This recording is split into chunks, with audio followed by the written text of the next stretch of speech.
नमस्कार दोस्तों, जय जोहार। मैं कौशल तिवारी और बिहनिया संझा में आपका स्वागत है। 6,000 करोड़ रुपए से अधिक शराब घोटाला और 450 करोड़ रुपए के परिवहन घोटाले को लेकर ईडी ने जबरदस्त ढंग से कार्रवाई करना शुरू कर दिया। सैकड़ों लोगों को आरोपी बनाया गया है, कहा जाए तो गलत नहीं होगा। ईडी ने कल एफआईआर दर्ज कराई एंटी करप्शन ब्यूरो में, यानी राज्य सरकार की एजेंसी में। और राज्य सरकार का मतलब अब भूपेश सरकार तो रहा नहीं, इसलिए विष्णुदेव साय की सरकार। विष्णुदेव साय की सरकार का मतलब डबल इंजन की सरकार। केंद्र में मोदी सत्ता और राज्य में विष्णुदेव की सरकार। ये अलग बात है कि विष्णुदेव साय की सरकार अभी भी केंद्र के इशारे पर ही काम कर रही, और शायद यही वजह है कि अब आरोप तो यह भी लगने लगा है कि विष्णुदेव साय की सरकार ने छत्तीसगढ़ को केंद्र शासित प्रदेश बना दिया। लेकिन आज हम बात कर रहे हैं शराब घोटाले और खनिज घोटाले को लेकर।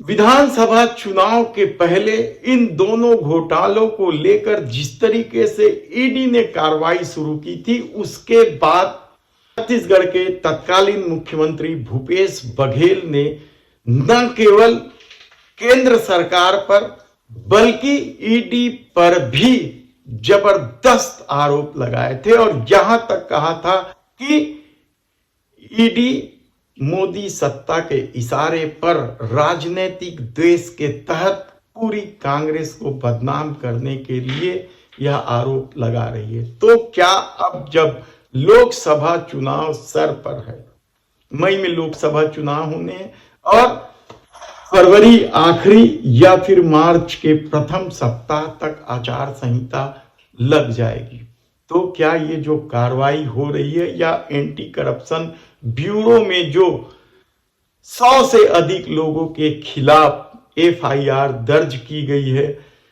वह भी कांग्रेस को बदनाम करने और छत्तीसगढ़ के तमाम 11 सीटों को जीत लेने की मंशा के साथ किया गया है?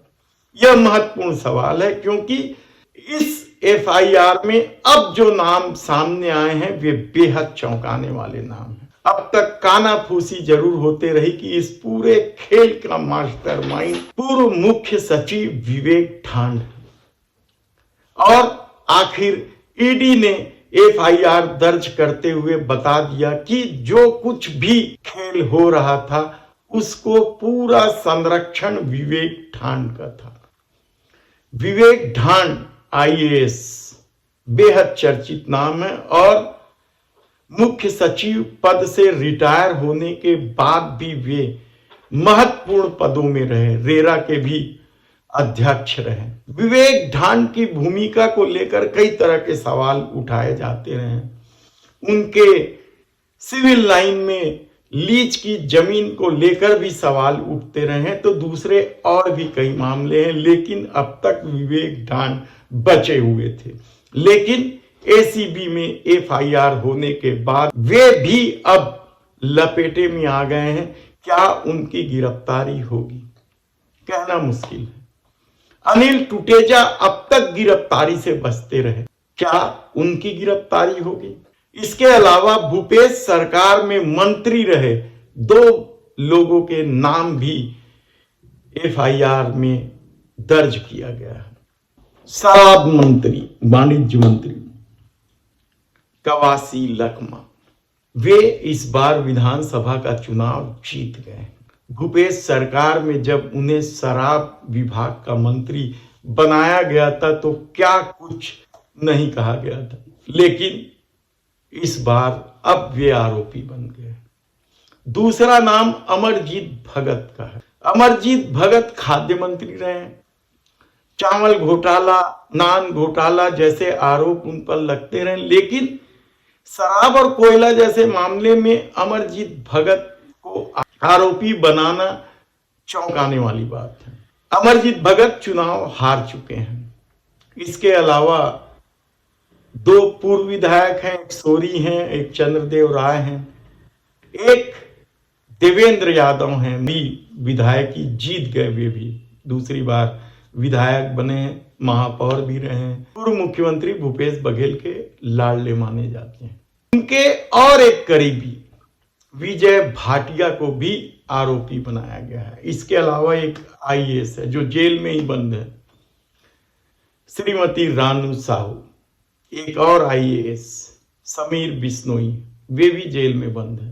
इसके अलावा अमरमणि त्रिपाठी, कई फेरिस्त है, आप जब नाम देखेंगे तो चौंक जाएंगे। कांग्रेस के कोषाध्यक्ष राम गोपाल अग्रवाल, उनका भी नाम है, उनके पुत्र का भी नाम है, आईएएस अनिल टूटेजा के पुत्र का भी नाम है, यानी फेरिस्त है। 100-125 लोगों के नाम ईडी ने इन दोनों मामले को मिलाकर डाल दिया। कई नाम है, कई कंपनियां, आप फेरिस्त, हम आपको सूची हमारे डिस्क्रिप्शन में आपको मिल जाएगी कि कौन कौन आरोपी हैं और किस तरीके से हैं। उस पर हम ज़्यादा चर्चा नहीं करेंगे। आज हम बात कर रहे हैं ईडी के इस रिपोर्ट को लेकर जो एसीबी में दी गई है, एफआईआर कराई गई है। दरअसल मामला इनकम टैक्स के छापे के साथ शुरू हुआ था। सौम्या चौरसिया तक मामला पहुंचा। सौम्या चौरसिया मतलब भूपेश बघेल के सबसे करीबी अफसर, और कहा जाता है कि उनकी ठसक और धमक ऐसी थी कि अच्छे अच्छे आईएएस और आईपीएस पानी भरते थे। वे जेल की सलाखों में हैं। सूर्यकांत तिवारी, उनका भी नाम है और वे जेल में हैं। इसके अलावा कांग्रेस के कई छोटे बड़े सब नेता शामिल हैं। लेकिन क्या डबल इंजन की सरकार अब इन सबको गिरफ्तार कर पाएगी? ये सबसे बड़ा सवाल है, क्योंकि कुछ लोग गिरफ्तार हैं, बहुत सारे लोग गिरफ्तारी से बचे हुए हैं, कुछ जमानत पर हैं, कुछ से पूछताछ भी हो चुकी है। यानी ईडी का खेल अब तक किसी को समझ नहीं आया था, और शायद यही वजह है कि सुप्रीम कोर्ट में भी ईडी की बेइज्जती हुई, कहा जाए तो गलत नहीं होगा। और अब इस बेइज्जती से बचने के लिए एसीबी में यानी एंटी करप्शन ब्यूरो में एफआईआर दर्ज की गई है। क्या विष्णुदेव साय की सरकार सचमुच भ्रष्टाचारियों को या इस मामले के आरोपियों के खिलाफ कार्रवाई करना चाहती है? यह सबसे बड़ा सवाल, क्योंकि भ्रष्टाचार के खिलाफ कार्रवाई भले ही ना करे, लेकिन क्या इन लोगों के खिलाफ कार्रवाई होगी? हम यह बात इसलिए कह रहे हैं कि डॉक्टर रमन सिंह के कार्यकाल में सबसे बड़ा नान घोटाला हुआ, लेकिन कार्रवाई सिफर रहा। इसके अलावा रमन सिंह के पुत्र पनामा पेपर लीक में नाम आया था। प्रदेश में तब के कद्दावर मंत्री रहे बृजमोहन अग्रवाल के खिलाफ भी कई तरह के मामले हैं। जलकी कांड का जिक्र इसलिए भी जरूरी हो गया है क्योंकि यह मुद्दा चुनाव में भी उठा था। खुद भूपेश बघेल ने इस मामले को हवा दी थी, लेकिन उनकी अपनी राजनीतिक शैली है और वे प्रदेश में सबसे ज्यादा वोटों से जीत गए। लेकिन आरोप तो है, कई तरह के आरोप है। उनके पर्यटन विभाग का अलग से आरोपों की फेहरिस्त है। तो राजिम कुंभ को लेकर भी कई तरह के आरोप लगे हैं, और शायद यही वजह है कि भूपेश बघेल ने राजिम कुंभ का नाम वापस पुन्नी मेला कर दिया था। लेकिन जैसे ही सरकार बनी और बृजमोहन अग्रवाल पर्यटन मंत्री, संस्कृति मंत्री बने, उन्होंने फिर पुन्नी मेला के नाम को बदलकर राजिम कुंभ कर दिया। कहते हैं ये उनका पसंदीदा खेल है। खैर, धर्म का खेल भारतीय जनता पार्टी का पसंदीदा खेल तो है ही, लेकिन अब देखना है कि इस पूरे मामले में जो चौंकाने वाले नाम आए हैं पूर्व मंत्रियों के और विवेक ठान के, उन्हें लेकर कई तरह की चर्चा है। देखना है कि क्या ये सब गिरफ्तार होंगे या फिर बदनाम करके लोकसभा जीतने का खेल चलता रहेगा।